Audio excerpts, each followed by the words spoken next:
Hello, friends! The 593rd days of the war between Russia and Ukraine continue.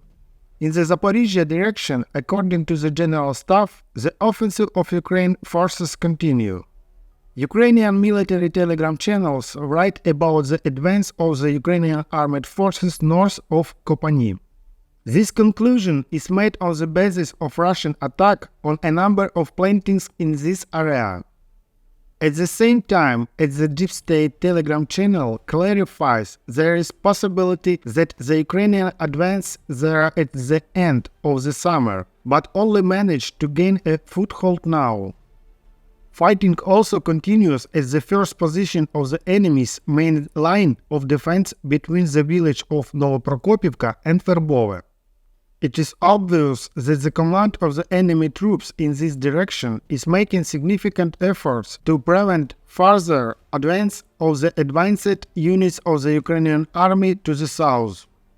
During the last 3 days in the enemy's defense zone defending in this direction, his command brought into battle at least 2 additional motorized rifle regiments of territorial troops.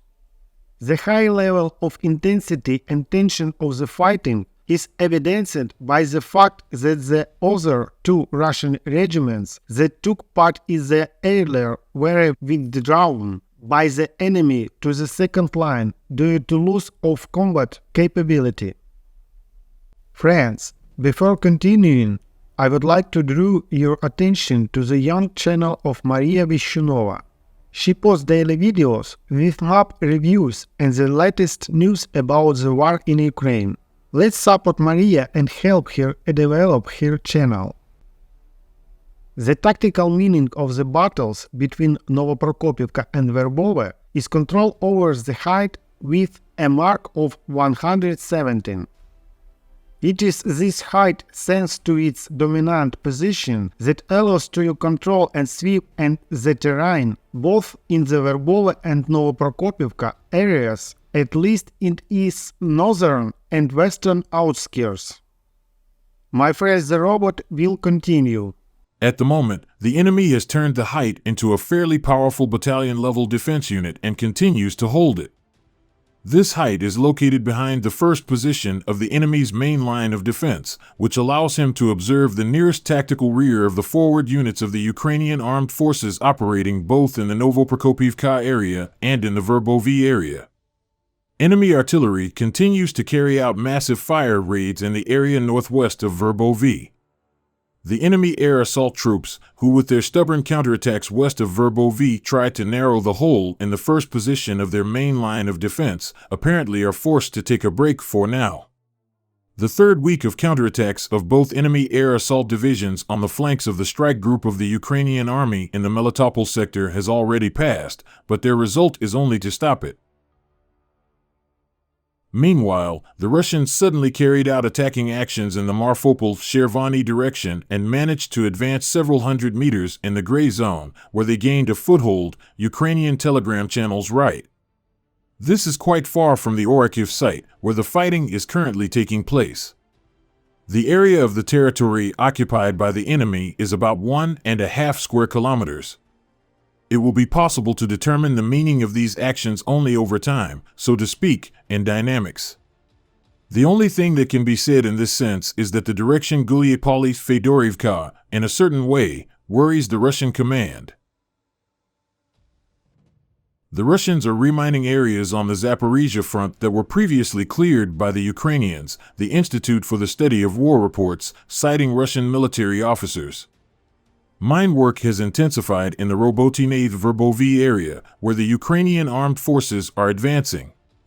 According to the Institute for the Study of War, in this way the Russians are trying to tie down Ukrainian forces on front sectors away from the western part of the Zaporizhia region, as well as achieve tactical surprise. Such efforts have reportedly disrupted Ukrainian logistics and movement of equipment in recent days. Kremlin military officials also claimed that Russian troops have intensified tactical offensive operations on several sectors of the front outside the Zaporizhia region in order to stretch Ukraine's defenses. The command of the Zaporizhia front reports that we are talking about the Avdiivka and Maryanka directions. The General Staff also reported in the morning report that the Russians were attacking towards Robotine. The Russian attack north of Novoprokopivka was repulsed, and the armed forces of Ukraine, as stated by the General Staff, had partial success west of Verbovy. It became known that the special forces of the main intelligence department tried 3 times to liberate Energodar and the Zaporizhia nuclear power plant, but all operations ended in failure, the head of intelligence Budanov admitted in an interview with the media. Thus, in August 2022, special forces from the main intelligence directorate crossed the Kakhovka Reservoir in the Energodar area on high-speed boats to create a bridgehead on the eastern bank suitable for the further liberation of the city and the nuclear power plant. But then the Ukrainian military had no experience in carrying out such operations, and the special forces were unable to gain a foothold because there was not enough artillery support. After spending some time on the eastern bank of the Dnipro, the special forces were forced to retreat. Then the main intelligence department tried to land on the eastern shore twice more. The last of these attempts involved several hundred people, including the commander of the Foreign Legion, Popek.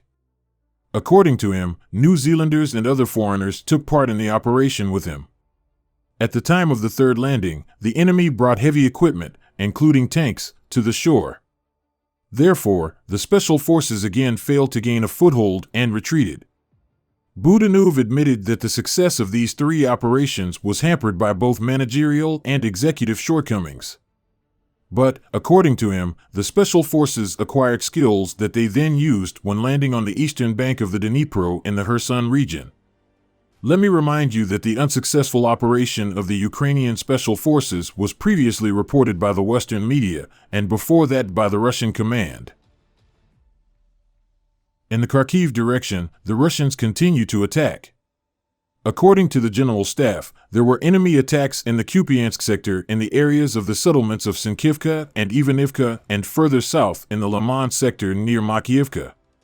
Ukrainian telegram channels say that the Russians have partial success in Makiivka. In the Bakhmut sector, the General Staff reports the partial success of the Ukrainian armed forces in the areas of Klishchiivka and Andriivka. Also, the report of the Ukrainian department speaks of unsuccessful attacks by Russians in the areas of Klishchiivka and Andriivka and north of Bogdanivka. The Ukrainian military fighting in the Bakhmut sector published a rather alarming post on their Telegram channel. Do you want the truth? It's that it's important to go on the defensive and hold out. Many people may not like this, but it's the truth. Now this is the reality. Our gradual steps forward are tactical. The Russians have a lot of reserves. They will try to attack. Ours the task will be to hold it, writes the Telegram channel Bakhmutsky Demon. At the same time, both Ukrainian and Russian military telegram channels on both sides write that the Russians are advancing in the Avdiivka sector west of Krasnogorovka. This settlement is located north of Avdiivka, where the Russians are trying to bypass the city and cut off its supply routes. In this area, the main task of the Ukrainian army is to prevent the enemy from advancing further to the settlement of Stepovyi. Meanwhile, cargo transportation volumes have sharply increased between Russia and North Korea, writes the Beyond Parallel resource, which monitors the situation on the demarcation line between the 2 Koreas. Satellite images of the Tumingen railway station on the DPRK's border with Russia show an unprecedented number of freight cars on October 5th, about 73 cars.